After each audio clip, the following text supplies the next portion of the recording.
kita manusia itu kalau misal dibiarin nggak ada aturan, kita bakalan kacau gitu loh. Makanya kita sebagai manusia tuh harus punya batas-batas sendiri dan kita sebagai muslim batasnya itu adalah ajaran agama. Kamu tuh perempuan nggak usah sekolah tinggi gitu, cukup ya udah sudah nikah, udah ngurusin gitu, ngurusin suami, ngurusin anak. Nah, stigma-stigma itu yang pengen kita cut gitu. Kayak perempuan itu punya banyak ruangnya gitu, dan mereka punya banyak mimpi. Kejar bahalla gasbaran kita Ramadan datang makin bermakna Make-upi hadir bawa cerita Bareng haitam berkata rasa Laqad tajama'at bahjatuna Fantasubat ila aqsa mansibatiha Fi syarafi liqa'ina al-yawm Khilala hadal waqtil mumtaz Wa khilal hadal Wakil apa waktil mumtaz gitu. Gue lupa. Yang artinya Pak Ustadz? Gak tahu. Oke, assalamualaikum warahmatullahi wabarakatuh. Welcome back to the next episode of PKP Podcast Kejar Pahala by Hitam Production. Hari ini gue ditemenin sama dua kakak dari ngomongnya WH apa Women Hub? Women Hub. Women Hub nih. Yes. Oke. Tapi gue belum terlalu akrab ya kalau misalnya ngomong WH ya. Iya. Ada Kak Liza sama Kak Ratu.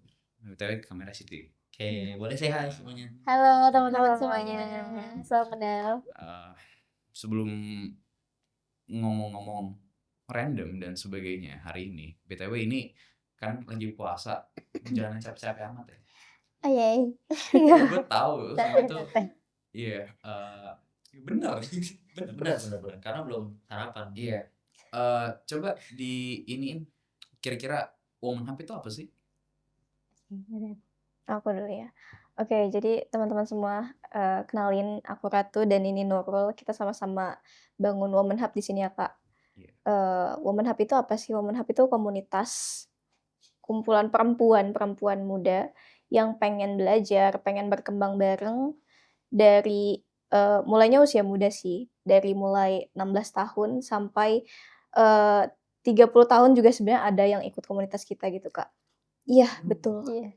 Jadi pokoknya kalau misalnya perempuan muda terus masih pengen aktif, itu kita kumpulin bareng-bareng dan fokus kita tuh di pengembangan diri.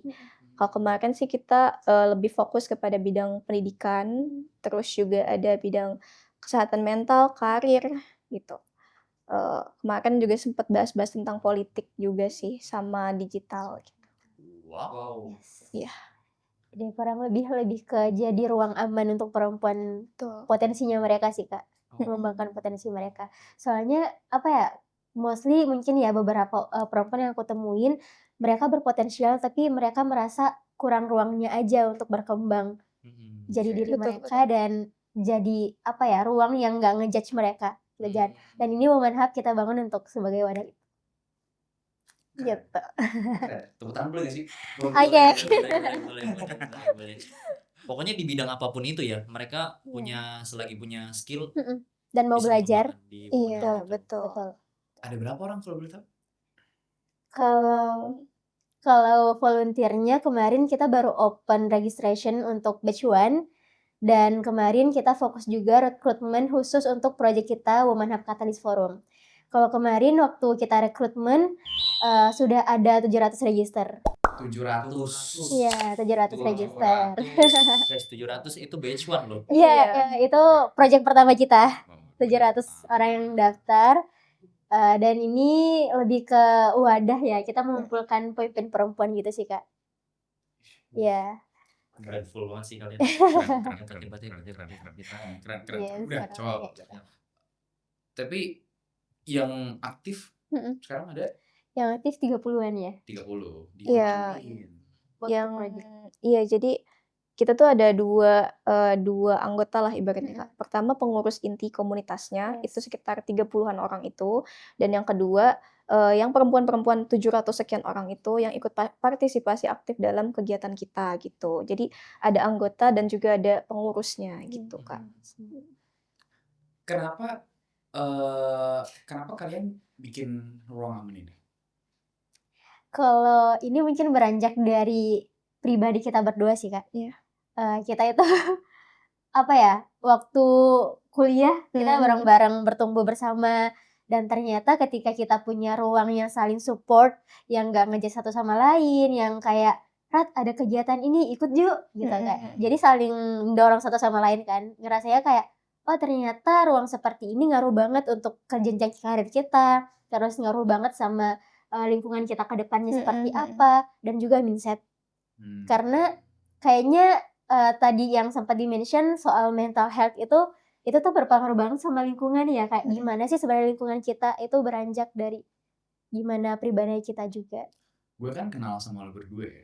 Oke. Eh, Siap apa? senior. Iya nih, sebelumnya nih jadi mereka bertiga ini jadi Acil kakak tingkatnya mereka berdua. Gitu. Yes. Senior. Senior. Easy. Senior. Iya, gue dulu satu kuliah sama kita berdua. Maksudnya gue kenal sama lo berdua udah lama, dan gue juga tahu kalau misalnya Liza sama Ratu itu maksudnya namanya itu bukan nama-nama yang nggak dikenal lah. Maksudnya gue Biasa aja lah ya Kak. gue belum lo kenal berdua itu maksudnya Iya. gue udah tahu.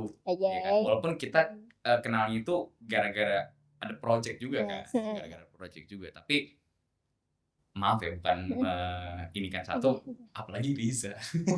Liza tuh terkenal banget. Oh iya. Iya. Emang dari pertama udah terkenal gitu nih, Ber? Emang gue kenal aja sih. Oh. Gue kenal kayak ini anak gila aktif. Hmm. Maksudnya Gila di sih. kampus kita kan dulu kan itu banyak yang apa ya? Banyak lah yang kayak kalian. Gitu. Tapi semakin kesini semakin menurun juga giroh kemauannya untuk ya do the things that you did gitu loh. Betul. Ya kan? Berarti what's the real motivation gitu loh? Untuk membangun woman hub. Apa woman hub? Woman hub. Typo dikit. Iya. Jadi woman hub itu hampir sama kayak media kita namanya. Hitam hub. Oh iya lagi. Item hub bener lagi. Jadi kan kalau kita kan namanya kan ada dua kan. Hitam Pro itu yang kayak buat PR sama agensinya. Kalau misalnya Hitam Hub itu media kita. Yang Oke. tadi bilang kita konten-konten gitu, itu kita di situ. Podcast ini tuh nanti turun Item hub. Oh. Klip-klip nanti nih, klip-klip 1 menit 2 menit. Nah ini nanti di Item Item hub. hub. Oh gitu. Nanti kita hub. Iya, hap. Garing. Apa ada kayak ini gak sih, kayak titik di mana yang membuat lo berdua itu this is the time gue bangun ini. Lu harus bangun Oke. ini. Oke, mungkin Ratu ya, karena Ratu yang awalnya kayak, yuk Ro, bangun. Ya, Iya, gimana, Rat? titik di mana gas. Iya. Sebenarnya keresahan pribadi aku sendiri ya Kak. Karena aku tuh mulai gak tahu sejak skripsian itu memaknai kehidupan gitu loh Kak. Skripsi lo feminisme jangan. Enggak Kak. Bukan. Oh, Enggak tentang wanita. Enggak juga Kak. Oh, Enggak. Enggak, karena mostly itu kan kalau HI kan ada teori Feminisme, iya. teorinya kan. Yang feminisme itu kebanyakan diambil sama yang emang yang udah aktivis dari kampus. Oh, Gitu. Biasanya kalau enggak feminisme ya udah green theory. dan emang udah average aja, Pak. Orang yang Bukan aktivis dan average lagi. feminis. Above average kayaknya. Oh, Biasanya tuh yang HI, yang laki-laki itu kalau enggak global security, kalau enggak apa partnerships, cooperation, kalau perempuan kalau enggak sustainability, feminism. Biasanya kayak gitu. Iya enggak? Iya, tapi aku enggak. Tapi berbeda dari Beda HI. sendiri, iya. oke, back to the point. Ya, pokoknya keresahan aku sendiri pas skripsian itu kayak mulai memaknai gitu loh, Kak. Sebenarnya what's the point of career gitu loh. Sebenarnya kita tuh bekerja tuh untuk apa sih? Terus kayak kita tuh hidup untuk apa gitu. Dan aku tarik kesimpulan bahwa kita tuh bekerja untuk mengambil peran. Untuk mengambil peran yang pastinya berkorelasi sama orang lain gitu. Yang pasti ada hubungannya dengan kebermanfaatan dengan manusia lainnya gitu loh, Kak. Kayak misalnya nih, podcast ini aja deh, pasti ada kebermanfaatan bagi orang yang nonton, bagi kakak-kakak di sini yang kerja. Misal jadi seminimal videographer, oh bermanfaat gitu loh bagi yang nonton gitu loh. Nah, aku tuh kayak mulai mikir sebenarnya kerja tuh buat apa, aku mau kemana arahnya, dan aku mau bermanfaat mengambil peran itu untuk apa gitu loh Kak. Dan Nah, mulai ke yang tadi kita tuh realize lah gitu. Pas aku tuh dulu waktu awal-awal maba, ya Kakak juga tahu lah kalau, Liza kan lebih lebih aktif banget gitu. Benar. Nah iya, aktif banget gitu dari awal-awal semester kan, Kak. Nah, aku tuh balikannya sama Liza, aku tuh pasif, ya udah aku tuh, di kelas aja gitu loh, sebatas akademik fokus aja gitu. Tapi mulailah aku temenan deket sama Liza. Terus setelah temenan deket sama dia, terus ketemu sama yang lain, ada Silva, ada teman-teman aku yang lain yang aktif juga, aku ternyata keikutan aktif gitu loh. Dan aku sadar kalau misal ruang, kelompok, lingkungan, mindset itu penting banget buat pertumbuhan pribadi dan aku nggak mau ngerasain itu sendiri. Makanya dengan aku tahu Liza tuh, orangnya super excited juga buat, kebermanfaatan gitu. Aku ajaklah dia, "Gimana kalau misalnya kita buat ruang ini untuk perempuan yang kita tuh bermanfaat gitu loh buat teman-teman perempuan lainnya gitu. Pasti kan, mungkin dari, orang-orang yang baru kuliah juga itu merasa sendiri, pengen pengen aktif tapi bingung dari mana gitu loh, pengen mengembangkan potensinya tapi bingung. Nah, kita buatlah wadah itu, kalau dari aku gitu sih, Kak. Cukup motivated banget. Iya. Gitu. Boom. Pokoknya woman hub solusinya. Jadi kan kalau misalnya PKP ini tuh Mhm, kejar pahala, kita tuh ambil dari satu motivasi which is belajar. mhm, Kita tuh mau belajar full untuk benar-benar apa ya? Untuk mendengarkan podcast ini, at least you get something gitu loh. Kalau misalnya kalian itu motivasinya untuk membuat ruang, berarti seakan-akan kalian itu ingin mendidik, betul. ya kan? Mhm. To educate them bagi mereka yang ingin masuk ke ruangan ini. Tapi kalau misalnya kita ngomongin pendidikan bagi perempuan, mau itu pendidikan bagi perempuan ataupun pendidikan tentang keperempuanan, Betul. gitu. Itu tuh menurut kalian itu masuknya ke apa ya? Obligation secara sosial kah, Mhm. kewajiban secara agama kah, syariah kah, atau cuma sekedar socially expected aja? Seakan-akan ada stigma yang mengeluarkan ya perempuan juga harus belajar, makanya lu belajar. Apa gitu? Gimana? Oke, kalau dari aku ya Kak, ini mungkin POV-ku ya. Kalau dari aku, lebih ke dalam Islam kan kita memang diamanahkan untuk bisa berdakwah ya, berdakwah dan bermanfaat lah. Kayak sebaik-baiknya manusia adalah yang bermanfaat bagi orang lain gitu. Jadi kalau misalkan levelnya perempuan ya, pendidikan perempuan itu menurutku satu di lain sisi memang karena kita memang memberikan, ingin berdakwah, di lain sisi juga ingin memutuskan stigma-stigma masyarakat yang di mana mungkin mesti membatasi geraknya perempuan. Karena mungkin kalau kita di perkotaan nggak ngerasain ya, tapi aku sebagai anak daerah ngerasain banget gimana dibandingin sama, orang-orang lain. Terus di lain sisi juga kamu tuh perempuan nggak usah sekolah tinggi gitu, cukup ya udah sudah nikah, udah ngurusin gitu, ngurusin suami, ngurusin anak. Nah, stigma-stigma itu yang pengen kita cut gitu, kayak perempuan itu punya banyak ruangnya gitu dan mereka punya banyak mimpi. Nah, makanya kalau ngomongin soal pendidikan, ya kejar sebanyak-banyaknya aja dengan nuntut ilmu sebanyak-banyaknya aja sih, Kak, kalau dari aku. Nah, kalau dari Ratu gimana? Oke, kalau misalnya dari aku kalau ditanya, Kak, apakah pendidikan perempuan atau, edukasi keperempuanan gitu loh, itu adalah hak syariah atau emang ya udah sebagai Socially expected. iya, social expected aja. Bukan social expected sih, bagian dari hak syariah. Kenapa? Karena ketika dalil pertama Al-Qur'an diturunkan itu Iqra kan, Al-Alaq ayat 1-5. Iqra itu kan sebenarnya diturunkan kepada seorang laki-laki, Nabi Muhammad gitu. Tapi apakah Iqra itu tertulis hanya untuk laki-laki gitu? Iya. Enggak kan, itu untuk seluruh manusia gitu loh, dan itu menyeluruh baik laki-laki ataupun perempuan gitu. Jadi kalau misalnya ditanya kalau, social expectation aja buat perempuan, enggak sih, Kak. Aku nggak setuju sama hal itu karena kita balik lagi ke fundamentalnya gitu loh. Sebenarnya kita tuh punya hak yang sama dalam, pendidikan itu baik laki-laki maupun perempuan, ya udah disampaikan dalam dalil itu kalau misalnya kita telaah lebih jauh gitu ya.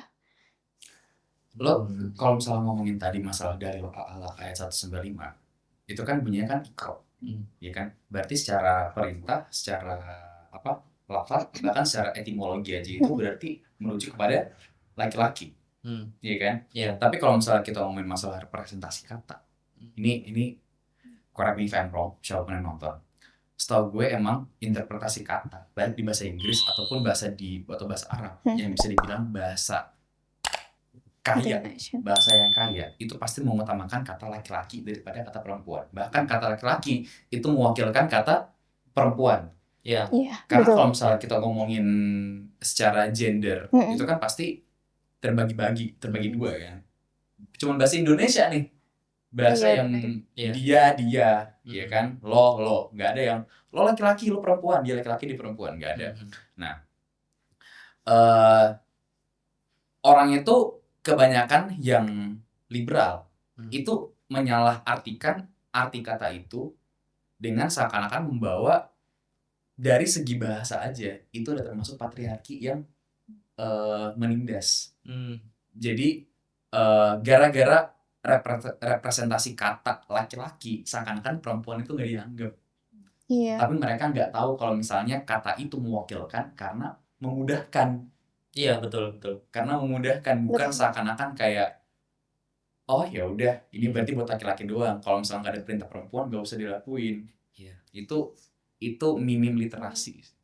Dan itu sebatas juga hanya kayak let's say kalau misalnya Inggris itu grammarnya aja. Iya. Dan kalau Arab ya itu hanya nahwu sorofnya aja. Iya. Oh. Yang nanya kenapa hostnya laki-laki bukan perempuan, Yang perempuan nggak datang. dan BTW gini-gini kita paham ya. Gini-gini kita paham. Iya. Tapi kalau boleh tahu tadi dari kakaknya dari pedesaan kan? Enggak, pedesaan juga Dari- kabupaten sih Kak, Oh, Sulawesi dari Selatan. Wow, Sulawesi Selatan. Iya, Di mana? Kabupaten Bone, Makassar. Kampung kita. Hah? Kampung gue. Oke. Demi Makassar Kak? Makassar dia. Masa sih? Iya. Tuh. kan? Kaget ya. Masa? Bokap gue Bone, nyokap gue Bone, Bone Kota. Bone kota. Oke. Tapi bokap gue itu Palopo. Iya. Tapi Iya, gue dari benar. dulu itu di ini emang lahir udah di Sini. Ujung Pandang, udah di Makassar. Oh, Makassar. Iya. Unexpected ternyata. Coba dong kalian ngomong bahasa Makassar dong. Nggak usah. Sepatah kata aja, sepatah kata. Nggak Coba usah. satu pertanyaan. Nggak usah. Coba. Nggak usah. Lanjut. Nggak usah. Apa? Kalian tahu ini nggak? Back to topic ya. Kalian tahu Lubna Al-Qurtuba? Tahu nggak? Kurang tahu lagi Kak. Lubna of Cordoba. Jadi kalau misalnya tahun lalu, kan tahun ini kan kita bentuk PKP. Kalau tahun lalu kita tuh bentuk 30 hari 30 kisah. Ya. Dimana Hitam itu Oh. cerita tentang satu tokoh, satu apa, 30 hari full, 25 hari gitu ya sebenarnya. Nah, ada satu tokoh yang benar-benar booming lah waktu itu di ranah media kita, which is pembahasan Lubna Al-Qurtuba. Itu yang nonton itu rektor, ibu rektor kita nonton, nge-share, terus beberapa orang perempuan yang kayak menurut gue lumayan besar lah, dia nge-share ke gue kayak kok bisa sih mikir bahas tentang Lubna Al-Qurtuba. Ternyata dari pembahasan itu gue nyadar kalau misalnya intelektual perempuan itu sebenarnya banyak tapi nggak terpublish, nggak terapa. Lubna Al-Qurtuba itu intelektual perempuan pertama di ajaran Islam. Dia itu pustakawan yang menjaga perpustakaan terbesar di Madinah, namanya Madinah Az-Zahra. Terus dia itu salah satu penerjemah buku paling banyak di dunia sampai saat ini. Makanya dinamakan itu Lubna of Cordoba. Jadi kayak lafaz Cordoba itu emang udah buat dia. Nah, itu menurut gue motivasi lah Hmm. buat perempuan. Lo ada motivasi nggak? Motivator lah. Oke. Mungkin kalau dari aku, motivatornya apa nih Kak? Motivator sosok. Berarti role model gitu ya? Perempuan. Role model perempuan. Kalau aku mungkin karena backgroundku anak pondok ya sebelumnya, jadi kayak cara untuk ngebalance antara dunia sama akhirat ada dua. Satunya untuk dunia karir atau dunia itu lebih ke Maudi. Aku suka cara dia berpikir, gimana ya Maudi Agenda. Sama kalau ini sih lebih ke Ustazah, kalau ke akhiratnya ya Ustazah Oki-nya. Ustaz Oki. Iya. Oke. Gitu. Gitu-gitu Kalau gue pernah perempuan. ketemu tuh sama dia. Oh iya, Nah, belum lagi. enggak. Dia kan S3 di Kairo. berarti S2-nya yang di UIN ya. Oh nggak tahu. Iya, Dia di UIN, itu pernah di UIN. Di Jakarta. Di Jakarta. Oh iya. Gue lewat ngeliat. Oh iya. Iya. Ustaz Oki. Kalau Ratu. Kalau aku mungkin perawi hadis terbanyak sih, Aisyah radhiyallahu anha. Karena dia salah satu perawi hadis perempuan terbanyak yang apa ya, yang diacukan juga sama apa namanya, ilmuwan-ilmuwan, tokoh-tokoh muslim lainnya yang laki-laki bahkan gitu loh. Jadi itu menginspirasi sih, berarti sepintar itu gitu loh beliau. Kalau ada Kalau gue ada siapa? salah satunya Ustadz Felicio. Perempuan. Kalau perempuan, aduh, gue nggak begitu ngikutin kalau perempuan. Oh iya. Siapa ya? Ntar ya. Aktor juga role model kok. Menurut gue nggak mau role model kalau aktor. Enggak ada. Enggak ada. Nah, mostly gue laki-laki. Oh, laki-laki. Kalau lu ada? Kalau gue ada, tapi gue nggak tahu namanya. Siapa? Serius. Dia itu kayak role model yang kayak apa ya? Dia itu yang membantah seluruh teori feminisme yang liberal. Nah, gue lupa namanya siapa, orang barat sih. Tapi kalau misalnya untuk persuaraan gitu-gitu, menurut gue orang apa ya? Beberapa orang itu kan udah banyak tuh yang terjun ke dunia sosial, dari dunia perbintangan, film gitu-gitu, cewek kayak Angelina Jolie, Emma Watson.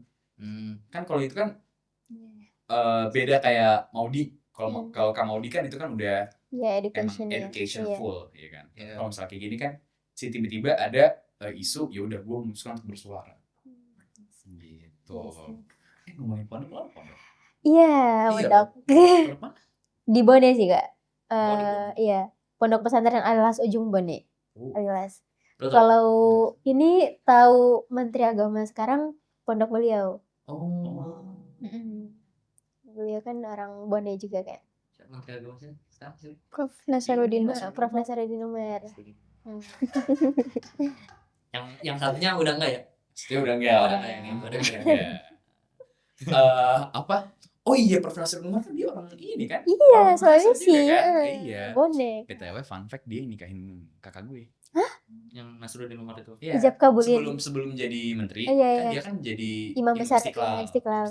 Kan. Itu emang satu kerabat sama ini. Ada Manifest. keluarga gitu. Iya. Jadi beberapa kali emang dia nikahin. Ini kita juga pondok. Iya. Iya, tapi nggak bisa disebutkan. Gak bisa disebutkan kita bahkan episode sebelumnya juga kita ngebahas kehidupan di Iya. pondok. Kayaknya relate nih kalau misalnya Liza yang diundang. Liza, kita ngomongin tentang kehidupan pondok. Iya, relate kok. Relate banget. Relate. Boleh. Culture shock yang paling kaget apa? Di sini ya. Ketika lu Selama keluar dari keluar. pondok, Ya. terus masuk ke dunia Kuliahan dan luar lah. no. Masuk ke Jakarta deh. Ke Jakarta. Kalau culture shocknya sebenarnya lebih ke ternyata orang-orang di kota itu bodo amatan. Individu. Individual. Salah satu tingkah yang paling lo keselin apa? Salah satunya kayak say sorry aja deh Kak. Kayak Accessory menurutku- itu susah. Atau Enggak gimana? susah, mungkin karena waktu pertama kali kesini ya. Jadi kayak pernah ada culture shocknya kayak gitu, kayak orang itu salah tapi nggak minta maaf gitu. Yes. Gitu.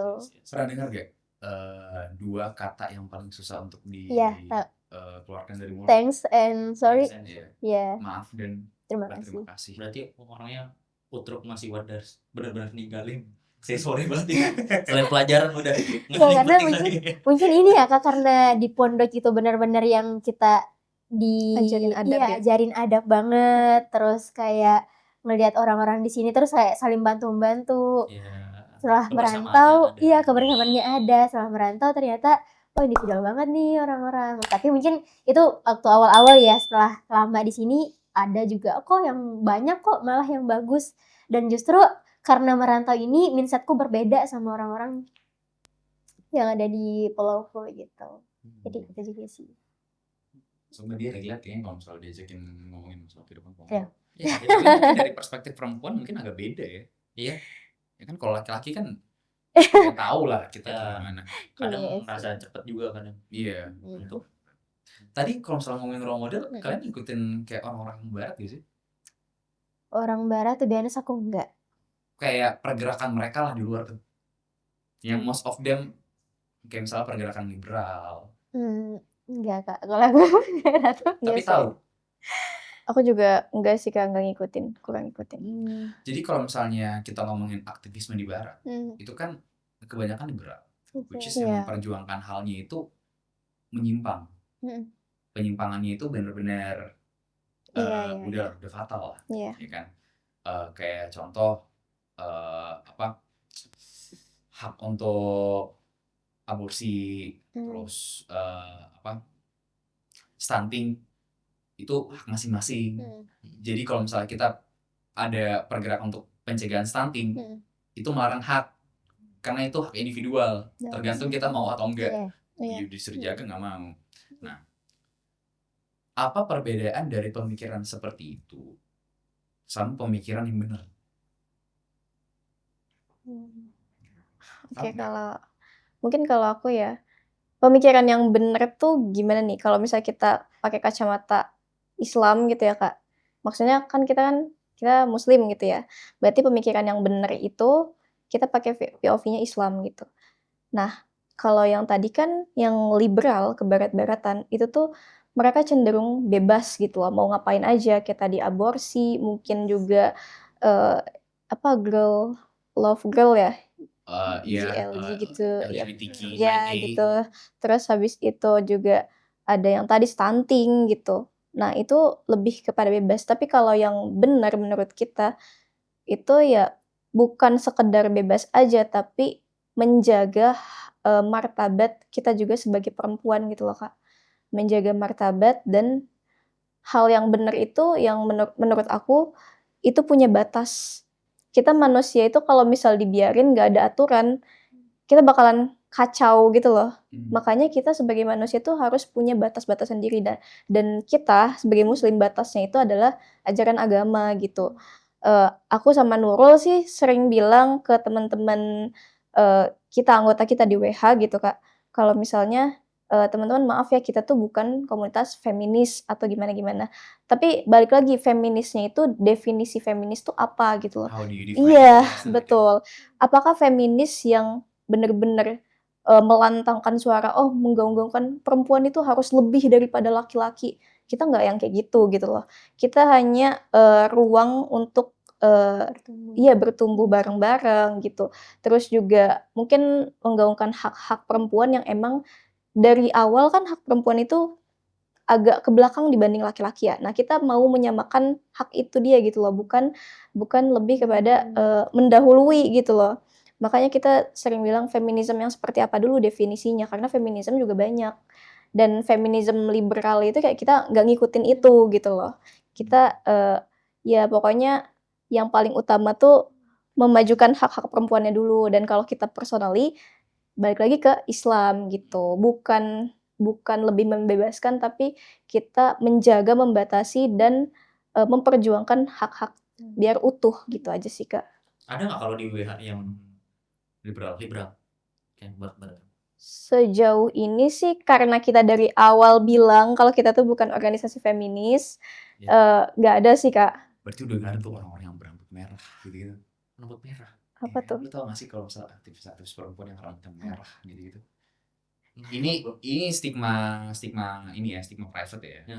Biasanya itu kalau misalnya kita ngecap orang dia itu aktivis perempuan, feminisme yang liberal atau enggak, biasanya itu mohon maaf ya kalau misalnya agak Iya. ini ya menyudutkan Iya, ya. Corona. Biasanya rambutnya diwarnain. Oke. Itu makanya biasanya kenapa orang yang rambutnya merah, rambutnya warna-warni itu langsung dicap di aktivis liberal. Biasanya kayak gitu. Ini salah satu contoh kalau misalkan yang ngikutin pergerakan liberal barat, contohnya kayak gitu. Usually tapi enggak. Usually, tapi itu bukan yang public ya, itu Oh. private aja. Kalau misalnya study case, kalian anak HI kan? Ya. Parah nih bro. Aduh, enggak lagi. Enggak.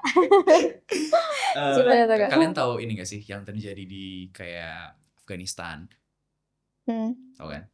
Kalau misalnya di Afghanistan itu perempuan itu kan bener-bener dikekang. Oh, I see. Iya, jadi untuk datang ke suatu tempat aja itu harus ditemani Oke. oleh Laki-laki. laki-laki. Pakai niqab itu Betul. tuh Harus tertutup banget. tertutup banget. Semuanya harus tertutup. Iya. Even mata aja juga tuh. Iya. Nah, tapi itu ketika dipegang oleh rezim Taliban.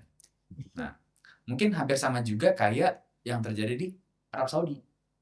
Ketika Muhammad bin Salman udah jadi prime minister, beberapa hak perempuan itu tuh udah dibebaskan secara sosial, kayak yang boleh nonton Udah bioskop, boleh nyetir. juga perempuan udah boleh dikasih secara publik gitu-gitu. Nah, sebelum ada Peraturan. sebelum ada bukan pelepasan sih, lebih kayak Perubahan secara signifikan itu, kalian nyebut itu perempuan dikekang nggak?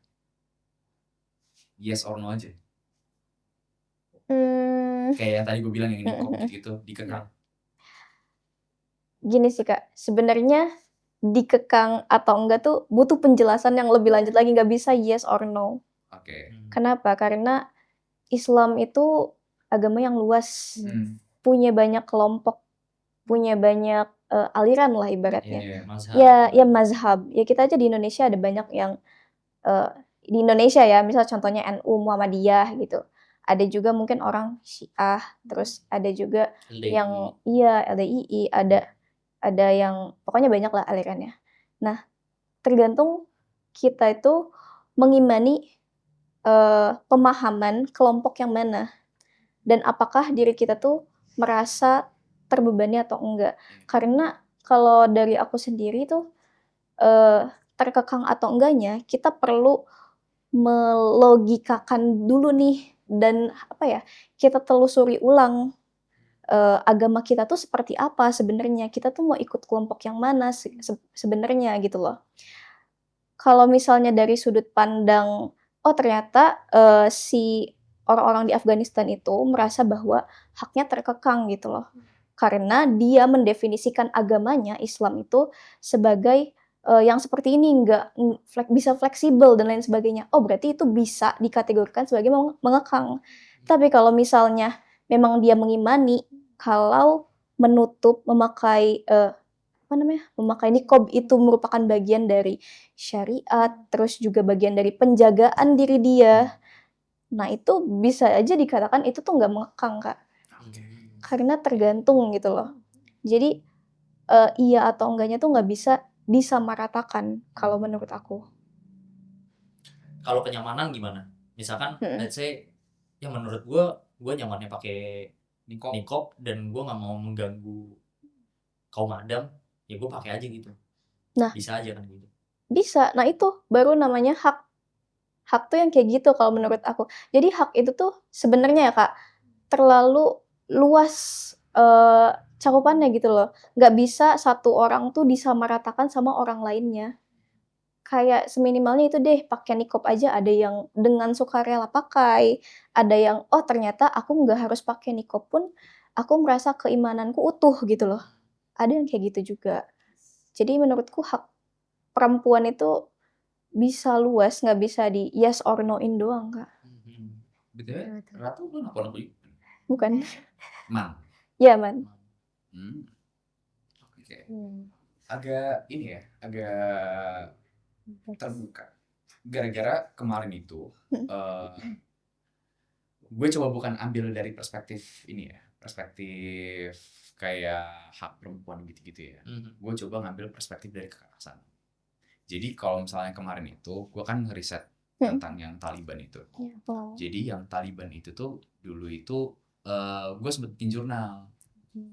Gue ngeriset tentang itu bahwasanya dampak Taliban menguasai Afghanistan, dan yang paling kencang itu sebenarnya bukan dari sisi penggulingan pemerintah, tapi dari keterbatasan hak perempuan. Itu yang paling disuarakan. Jadi ada salah satu scholar US yang dia kabur dari Afghanistan hanya gara-gara kebijakan itu. Nah, terus dia menyuarakan kalau misalnya di Afghanistan itu perempuan udah bener-bener nih, udah bener-bener lu udah nggak bisa ngapa-ngapain, bener-bener limited. Nah, seakan-akan bahwasanya mereka itu bener-bener gak bisa ngapa-ngapain itu apa ya? Oke, kita ngomongin Afghanistan, udah itu tuh sama dengan negara laki-laki. Taliban sama dengan laki-laki, nggak ada kata perempuan sama sekali. Nah, dulu itu yang di concern itu tuh ada di situ. Tapi gimana menurut lo kebijakan yang di Afghanistan itu? Ini personal opinion deh. Kalau personal opinion gue malah mungkin bukan berbeda dari Ratu ya. Tapi gue dari segi pandang, kalau misalnya gue jadi orang Talibannya, ya kan, jadi orang Talibannya maupun jadi pemerintah Afghanistannya, gue akan mencoba memberikan kebebasan kepada sang perempuan untuk berani melakukan apa yang lo mau. Gitu loh. Kalau lu kan dari sisi laki-laki berarti ya. Nah, sekarang kalau dari sisi perempuan, let's say kalau misalkan kalian berdua hidup di Afghanistan dan mengalami kebijakan itu, Taliban itu, apa? Kalau aku pribadi mungkin karena kita berada di bawah naungannya pemerintah ya, dan jadi kayak menurutku ya udah patuh aja gitu loh Kak. Di luar dari itu, di luar dari kita memang punya hak masing-masing ya, dan di luar dari kita condongnya ke percaya ke mazhab mananya gitu. Karena apa ya, walaupun mungkin di lain sisi Gini mungkin gini deh Kak, kayak kalau misalnya kita personally, kalau kita kan nggak menggunakan niqab ya, pasti akan merasa terkekang sama kebijakan tersebut, apalagi gerak kita juga dibatasi.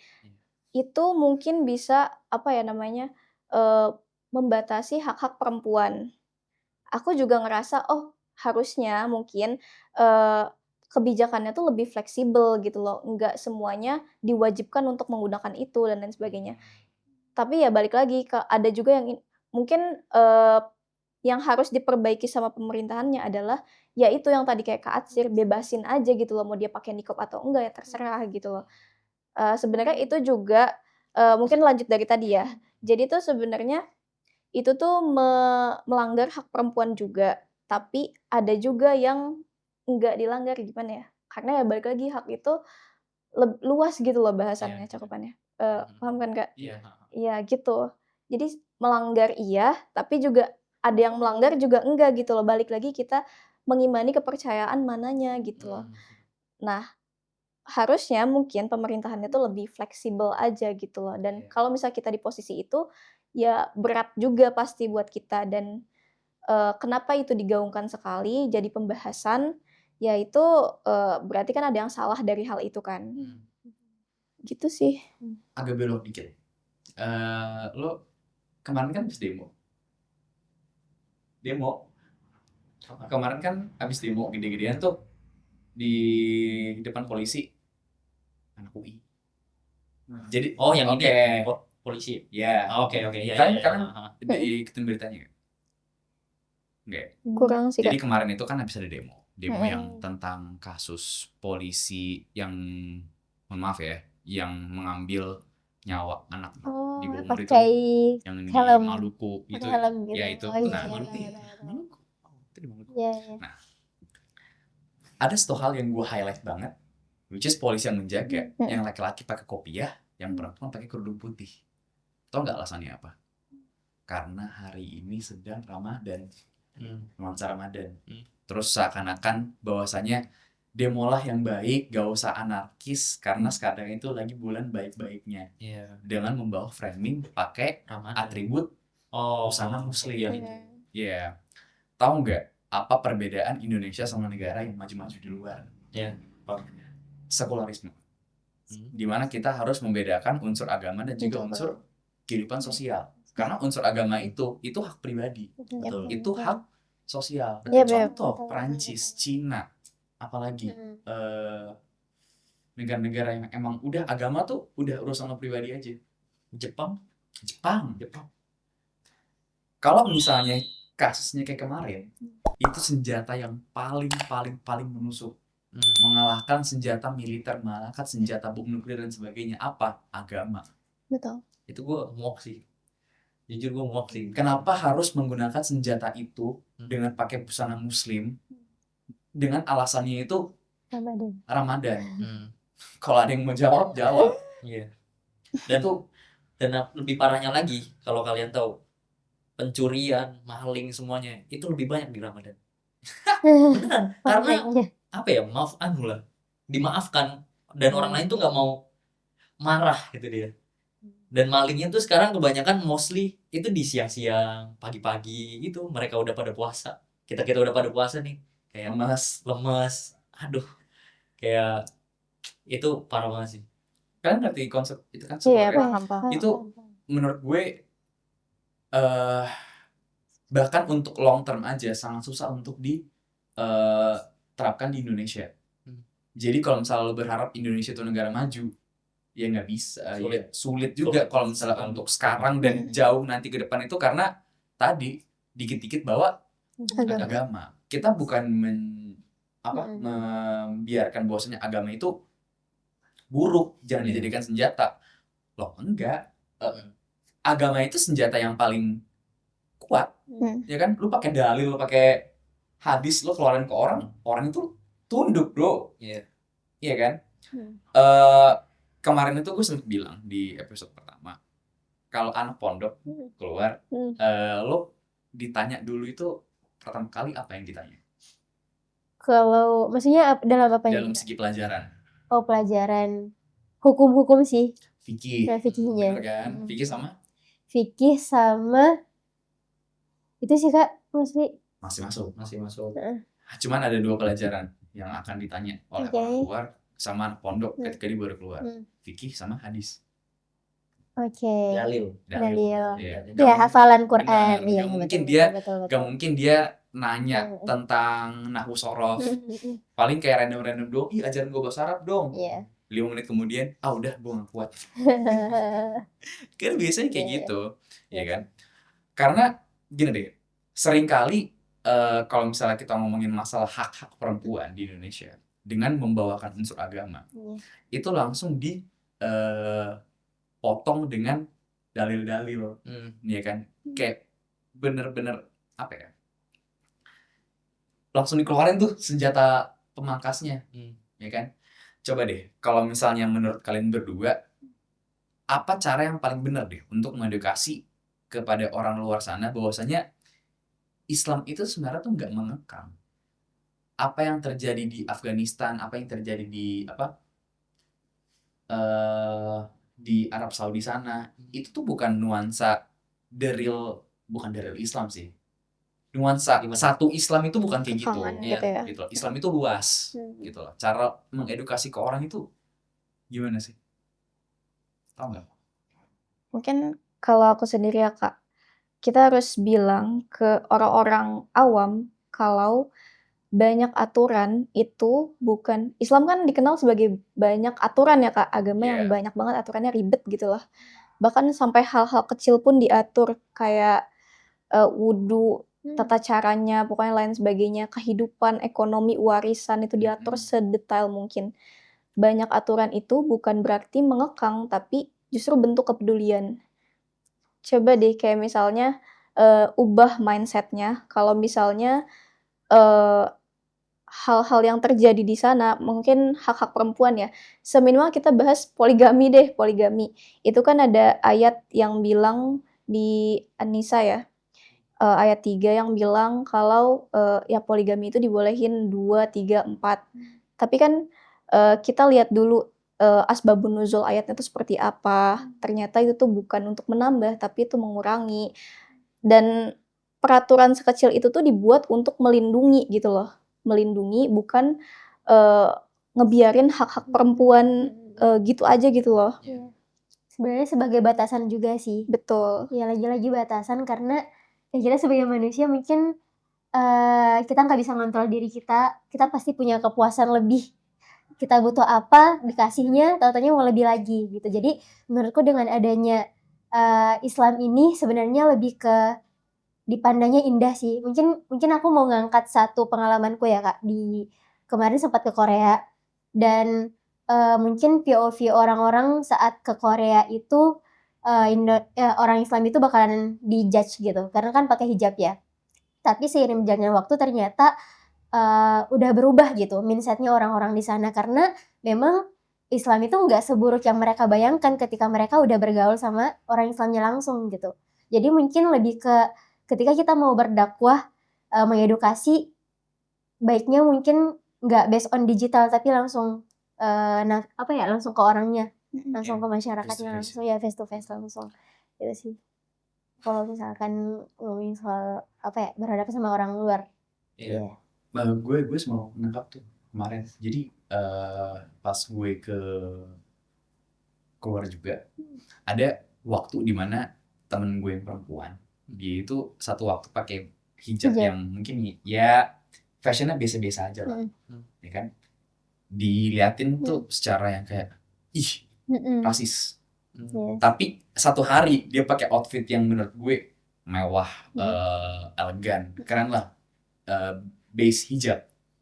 Orang ngeliatnya kayak, oh man, I love your outfit, gitu-gitu. Kayak bener-bener apa ya? Stigmanya itu ada filternya.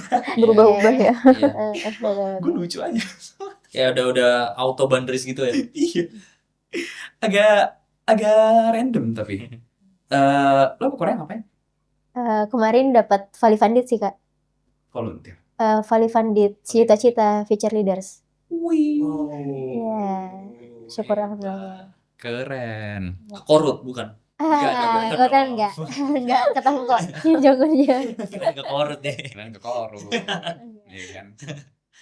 Tapi kalian tahu tuh yang siapa? Pak siapa namanya? Yang dosen? Oh, Pak Teguh Pak Santoso. Teguh. Pak Teguh. Dia kan yang mengeluarkan bahwasanya Iya. hampir sama kayak perbandingan presiden kita yang presiden pertama kedua. Maaf ya.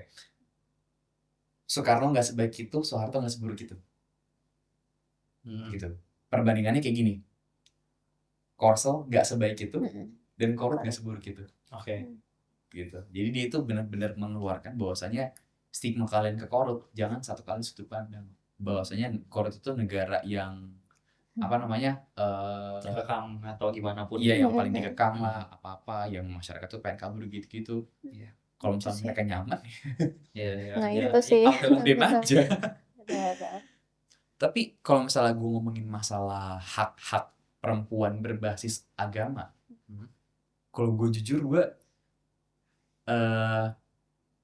suka. Gue suka banget. Kenapa gitu? Ada satu waktu di mana gue itu pas baca Al-Quran, gue tuh fokusnya bukan buat kelarin ayatnya, buat apa sih, minimal gue hatam. Ada satu waktu di mana gue pengen baca. Waktu itu gue ngebacanya Anissa. Dari awal sampai akhir gue baca, gue bener-bener kayak dalam. Tau Will Smith? Will Smith? Ya, Will Smith aktor. Nah, Will Smith itu kan bilang kayak gini kan, ketika lo membaca Al-Quran, jangan terlalu fokus untuk menyelesaikan bacaannya, tapi lo baca pelan-pelan, lo bener-bener pahami apa artinya, seberapa indahnya, seberapa luasnya ajaran kita, seberapa teratur pondasi agama Islam. Karena kalau misalnya tadi yang lo bilang nilainya luas, bukan pengekangan, tapi benar-benar kita tuh diatur dan kita tuh benar-benar disayang sama yang di atas. gue baca satu komen di salah satu sosmed. Orang nonis itu nongkrong subuh-subuh ngelihat orang Islam bangun sahur, Iya, habis itu lihat iya via TikTok. iya, dia bangun sahur, bangun subuh, sholat subuh. Lo tau nggak yang diomongin apa? Apa tuh? Seberapa sayangnya Allah kepada hambanya. Tuhan. Satu hari lu dipanggil 5 kali untuk curhat. Jangan anggap sholat itu beban. Iya. Anggap itu tuh satu sesi di mana lu itu sedang ngobrol sama pencipta. Lo itu benar-benar mengeluarkan keluh kesah, lo berdoa, lo minta. Makanya pengaturan itu tuh benar-benar gak bisa kita sebut pengkangan. Lo jangan sebut, kalau misalnya lo bilang hak untuk kebebasan masih terlalu luas untuk pemikiran lo bilang kayak gini, seberapa sayang sang pencipta kepada lo sampai dia itu manggil lo 5 kali. Buat apa? Buat lo itu curhat, ya kan? Lo punya bos aja yang ngegaji lo di ini, lo ketemu sama dia berapa kali sih? Iya kan? Sehari sekali pas kerja. Ini lo sama yang Allah, sama Allah Subhanahu Wa Taala, Tuhan pencipta lo aja, lo dipanggil sholat lo masih mikir-mikir, gak usah sholat lah gini-gitu. Fatal. Gue jadi keinget kata Ustadz gue, kegiatan itu cuma waktu selingan lu untuk sholat. Bukan sholat itu cuma selingan waktu untuk kegiatan. Nah itu yang masih salah dari persepsi banyakan orang. Kalau misalnya kita ngomongin aurat ya, kalau misalnya kita ngomongin aurat nih, Aurat nih. kalau misalnya kita ngomongin aurat nih, auratnya kaki dari mana ke mana kan? Dari pusar ke paha. Lutut, atas lutut. Lutut, ya kan? Berarti secara logis kalau misalnya kita sholat cuman pakai celana pendek yang menutup pusar sama lutut, sah nggak? Secara logis. Kalau secara logis Secara logis menutup pusar sama menutup lutut, sah nggak? Logis. Sah dong. Logis sah kan? Sah dong. Iya kan? Logis sah. Sama kayak perempuan. Perempuan kalau misalnya sholat pakai pakaian ketat tapi menutup nih semuanya nih, logis sah nggak? Sah. Kalau secara logis sah. Iya, betul. Tapi mikirnya kayak gini, lu sholat ngapain? Menghadap. Lu sholat menghadap ke yang atas. Ya. Lu first date aja, lu pakai pakaian baru. Yes. Lu pakai pakaian apa? Sedangkan lu sholat itu mungkin sarung sejadah ganti sebulan 2 bulan sekali. Iya. Ya kan? Apa nggak bau tuh lu ngadap yang di atas tuh? Ya kan? Iya. Benar. Mindset yang kayak gitu tuh masih minim. Iya. Orang-orang itu masih nggak tahu apa arti dari hak aturan agama Islam. Fatal. Gue berapa kali ngomong fatal di selama PKP berlangsung. Aduh, lucu.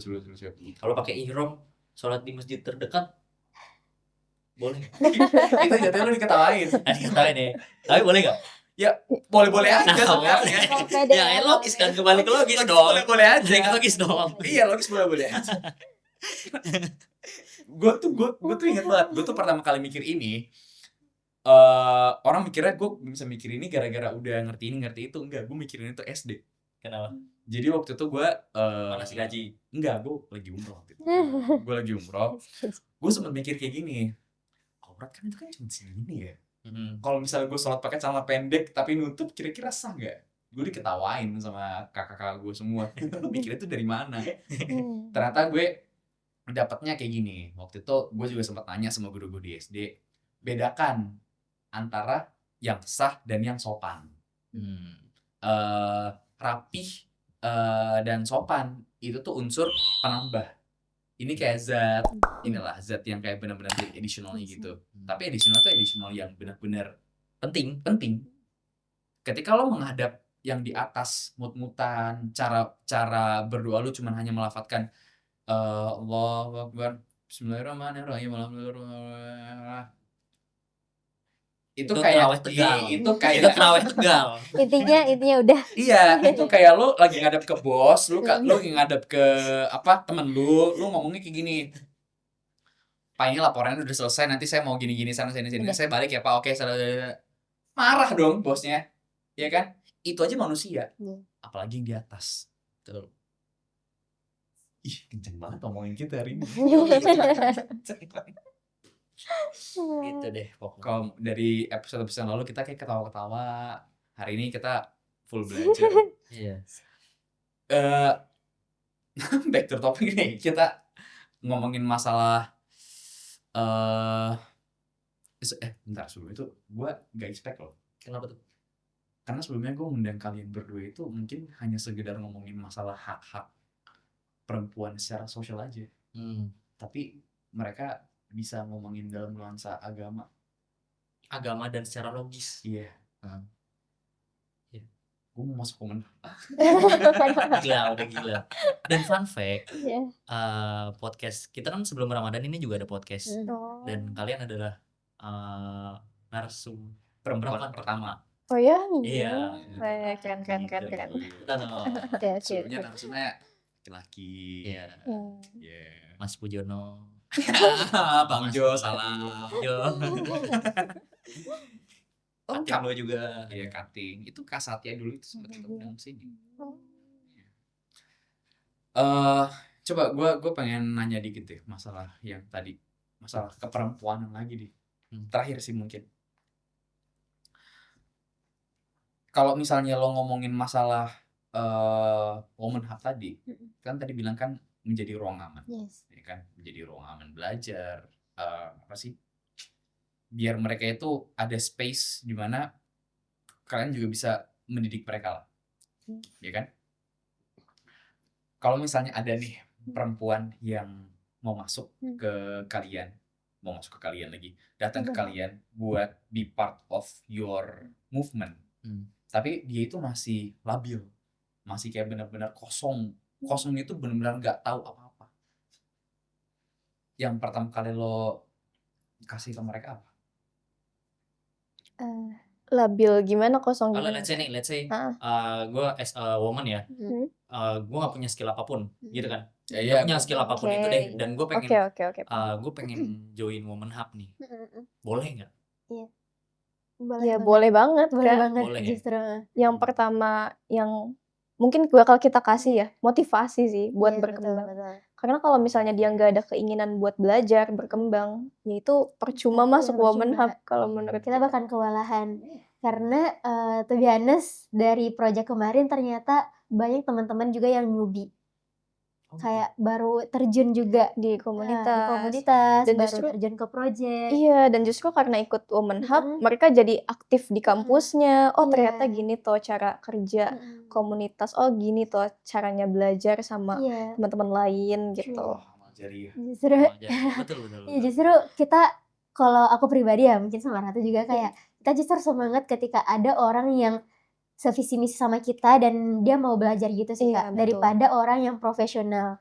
Karena lagi-lagi ini ruang belajar untuk kita bareng. Oke, kalau misalkan memang udah nggak sejalan sama apa yang visi misi yang kita bangun, mungkin ya udah nggak apa-apa kalau mau belajar di luar. Mungkin kita cukupkan aja sampai di sini. Intinya kamu ada dapat kebermanfaatan di sini. Itu aja sih sebenarnya the point. Betul. Poinnya. Literasi pertama apa yang bakalan lo kasih ke mereka? Kayak misalkan udah ada motivasi nih, materi pertama kira-kira apa? Public speaking kah? Literasi tentang aktivisme kah? Literasi tentang mengajar kah? Apalah? Atau hak syariah perempuan kah? Iya, betul. Mungkin kalau hal pertama banget ya, Kak, mereka tuh harus aware sama potensi mereka dulu. Makanya waktu awal-awal woman hub bangun, aku tuh sempat bedah buku Dari kapan sih? Sorry. November 2024. Lebih duluan mereka berdiri daripada kita secara benar-benar legal nih. Iya, Oke, jadi lanjut. awal tuh aku sempat bedah buku, judulnya Ada Serigala Betina Dalam Diri Setiap Perempuan. Nah, literasi itu sih yang aku pengen bangun di awal ke mereka. Kenapa? Karena mereka tuh harus percaya dulu sama potensi mereka dulu. Jadi jangan dulu dikasih materi apa-apa dulu nih, Kak. Kayak hak-hak perempuan kayak gitu, kita jangan dulu deh tentang hal itu. Yang penting mereka tahu potensi mereka dulu gitu loh. Betul. Itu sih justru. Karena lagi-lagi bangunin kalau potensi. misalkan mereka nggak pede sama diri sendiri, mungkin bakal nge-stuck di situ aja. Dan banyak yang kita hadapi seperti itu. Kayak, Kak, aku nggak bisa kayak menghandle acara ini ya. Tapi kita percaya kok ke kamu. Gini sih sebenarnya ya, Kak, kalau aku pribadi ya. aku bakalan percaya sama diriku ketika ada validasi dari luar. Nurul bisa kok bawain materi ini. Sebenarnya aku nggak gitu menguasai materinya, tapi karena ada validasi dari luar, Nurul ada nih kesempatan untuk bawain jadi speaker misalkan di kampus A. Kak, tapi aku nggak gitu paham terkait materinya. Kamu bisa kok, karena validasi itu justru kita percaya dan kita belajar kan jadinya. Jadi sebenarnya lebih ke kepercayaan diri dulu dan ngerti diri kita. Itu potensi Iya. yang kita punya. Diputerin Pokoknya tuh sih lagunya tuh, yang lo tau gak sih lagu yang zaman dulu tuh yang aku bisa, pasti bisa. Itu kayak bener motivating. Iya loh, bener. Kayak dukung banget ya, support banget lingkungannya. Iya. Betul. Tadi kan yang lo pertama kali bilang kan, lingkungan itu mempengaruhi gimana cara kita berkembang, gimana Betul. cara apa. Ketika lo masih bergabung di lingkungan yang nge-stuck di situ-situ aja, ya lo juga akan nge-stuck di situ aja. Mungkin mau ekspor, mau berkembang itu bahasa yang udah mainstream lah. Jadi kedepannya harus tetap berbenah diri, harus tetap mencari validasi itu bukan hanya datang dari orang luar. Iya. Validasi dari diri sendiri. Betul. Jangan pelit sama diri lo sendiri. Betul. Iya. Setuju. Sama kayak Haitam juga. Haitam juga nggak bangun. Oh, editan setengah jam lagi kelar. Bisa. Ya nggak? Bisa. Beneran Itu bisa. kan ngebangun juga kan. Ada pressure juga ya, pressure. Membangun kepercayaan, menghantui dia. dalam hati dia tuh udah kayak, ini ada suara-suara ini lagi.